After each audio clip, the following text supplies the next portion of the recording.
imp filter change, which is event handler. It was called from foreign create. It spent only 700 milliseconds here. This is decimal point. And it took 5 seconds when it was called from filter change. It took 700 milliseconds when called from foreign create. So we can say that, and there was 1 call from foreign create and 7 calls from filter change. So we can say that initial display took 780 milliseconds, and when I was typing and refiltering was done, that was 5 seconds all in 7 calls. So this is very useful when your code is called from different points in your program, and only one of these code paths is the one that produces slow result. Others work fast. You can then check if something is different with the parameters in this special case. And I can also see here the methods and functions that were called from the reload view. There's a filter, 1 microsecond, okay, won't bother with this. And there's split name, which was called 18,000 times, but still only needed 4 milliseconds. We don't have to bother with this. And those are the enumerator methods, which again didn't use any time. So the time was really spent here inside the reload view, not inside something it called.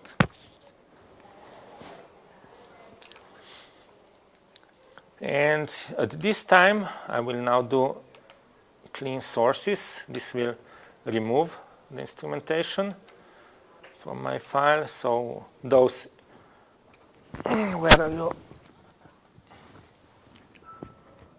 Those ITDevs will now go away.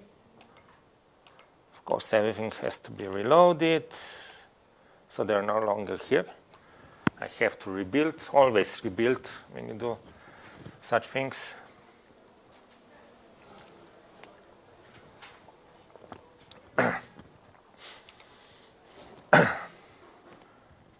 Okay, we have time.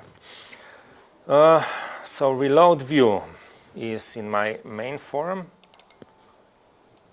There's some else here.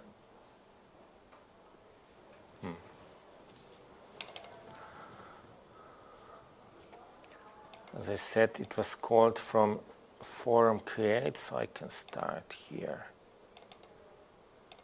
Yeah, a reload view.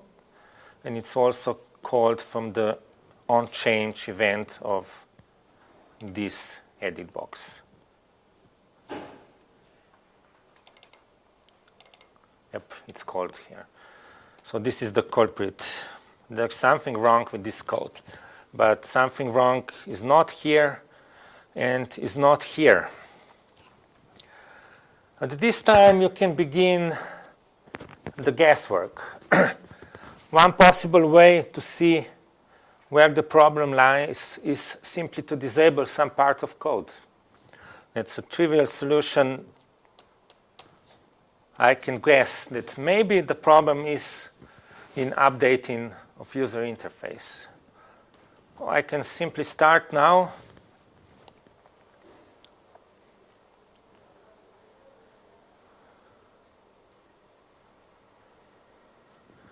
And now my typing is very fast. If you noticed before, the previous version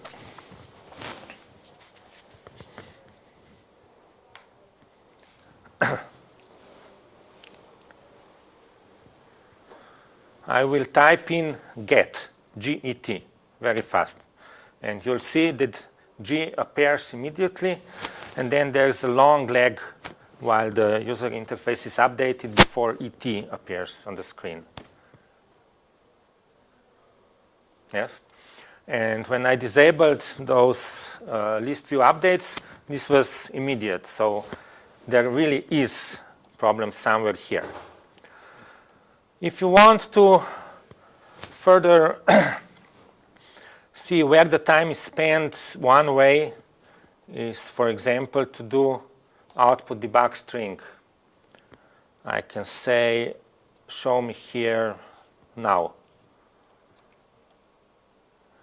And here, and here, and here.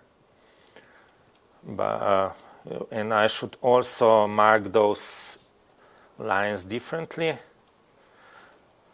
This will not help us in this case, because this code is called 4,000 times for each method. So these 700 milliseconds will be distributed over those 4,000 iterations, and there will not be a big time difference between two calls. And I should not do now, but format date time, sorry.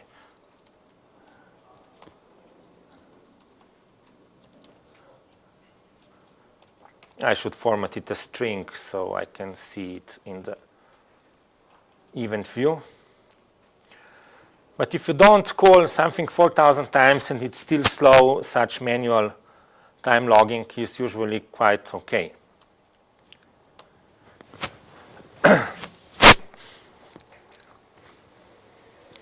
In this case, everything will now happen really, really, really slow, because output debug string is not a fast operation. This updating of the event log is very slow. But I can see that I don't see much here. Everything happens between 1 second. Even if I change this to millisecond resolution, which I can do, for example, by changing this to please log seconds and milliseconds only.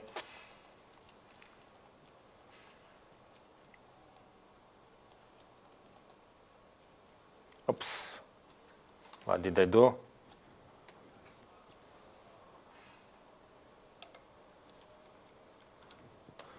I will still not see much from this code.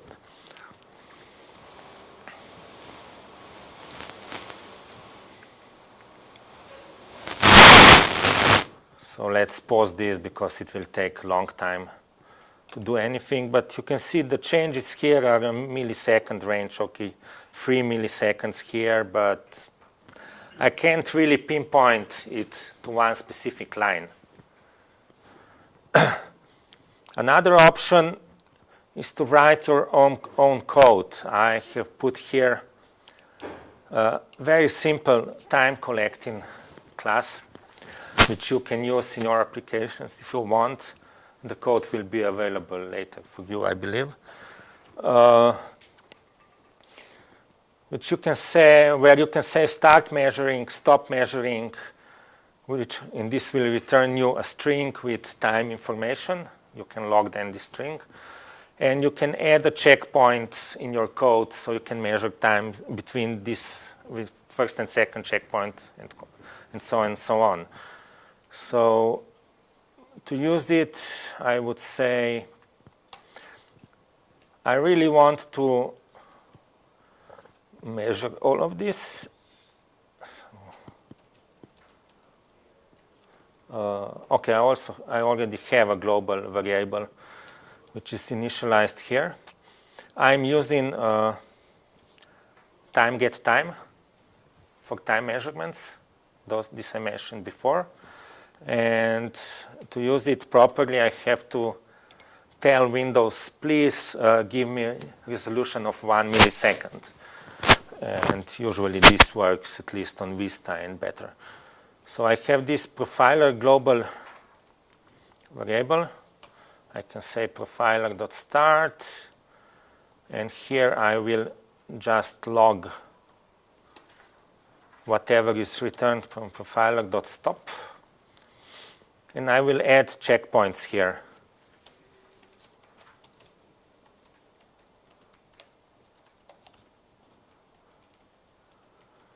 So maybe we'll see where in the code the slowdown is. And I have to add the homebrew profiler unit to the list, to the uses list, of course. Lur.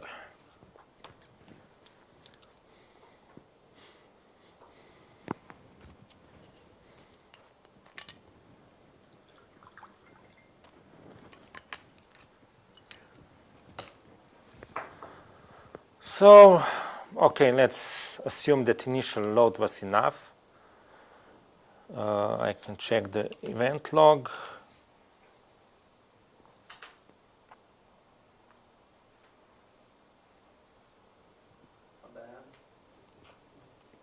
At the end? Yes. Oh, thanks, I didn't see it. So it says total execution time was half a second. Between the start and the first checkpoint, the code needed 10 milliseconds, which is nothing. 90 between the next two, 100 between the next two, and 300 between the last two. So obviously, this is slow, 90 milliseconds, all collected. This is slow, 110, and this is especially slow. So all this is quite slow.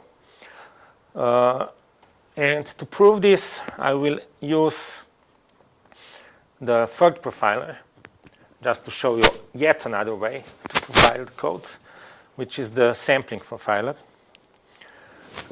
This one is really programmer's tool. It comes with no installer. You have to just unpack it to the disk and add it to the tools menu.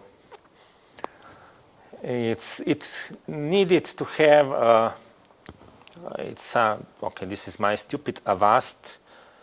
With one of the latest updates, it became total paranoid about all Delphi applications. Everything in Delphi is suspicious, so I don't know why. Sampling profiler needs to read information about your units somewhere.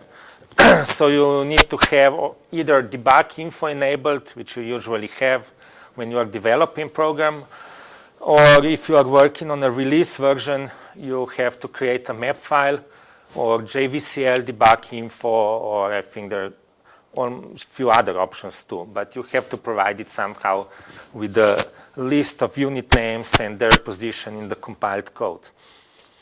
It will take 1,000 samples per second. It will start immediately. I can also set it up so it will be started later. I can then tell in my code, please start profiling, please stop profiling. It has some support for multi-threaded profiling and so on. You can enable the HTTP server, which I won't do now. But when everything is set, you just press run, and your program is started. Then I will exit it, and I have here my answer. 80% of time is spent inside Windows, as we suspected in the T-list view update. So if I break this down, somehow everything was, all this time was spent inside the system, and inside the system finds Dyna methods, okay, which is very suspicious. But if I go out of the Delphi internal units, I come to my procedure list and reload view as we suspected. And I can see, okay, the line 80, that's the real problem. I cannot jump to this line. No, I cannot. But I can go here, okay, line 80. At this time, what can I do? I can add some optimizations because I'm experienced Delphi developer. I know that I really should call begin update before doing a big list or T-list view or T-list modifications. And I really should call, okay, I'll do it, how do I? You wrote item wrong. Yes, thanks. I will kick this profiler out because I don't need it anymore. I have to call end update at the end. That's one optimization, and it will not help a lot. I will tell you immediately, but it helps some. If I measure my program again, I will notice that there is a change and that the operation is faster now, but it's still not good enough.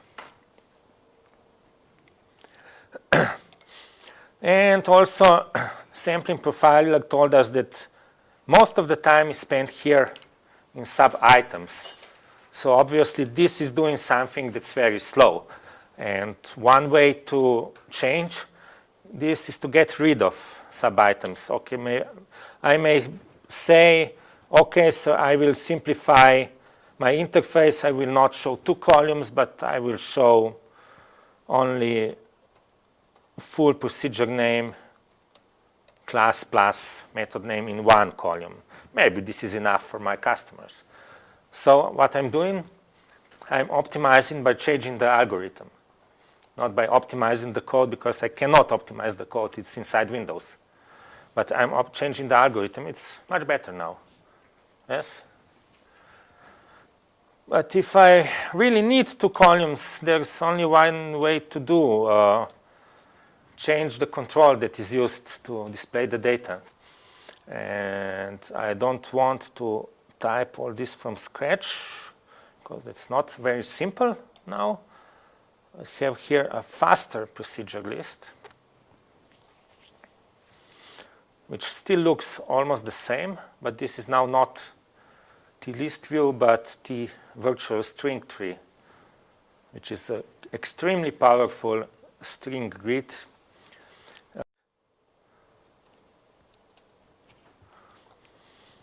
But, of course, I had to completely change my reload view.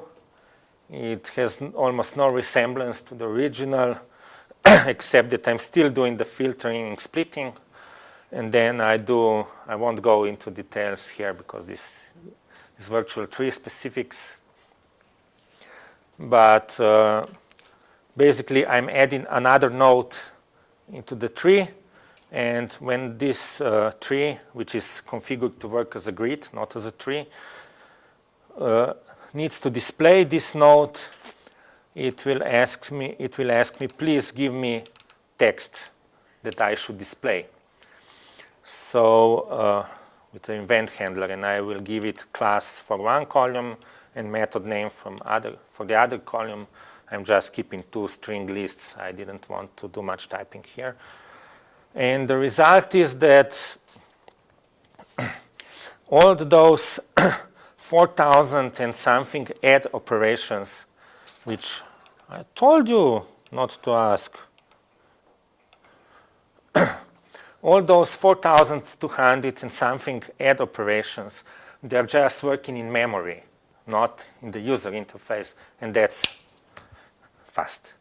And user interface only displays those 20 or something texts that are visible on the screen at some moment. Other strings are not even loaded yet. When I go to the next screen, or when I do this, get node text will be called again and again. I will have to provide the proper text. For the column, it will be painted, and this is extremely fast. So, as I said, don't optimize the code, change the algorithm.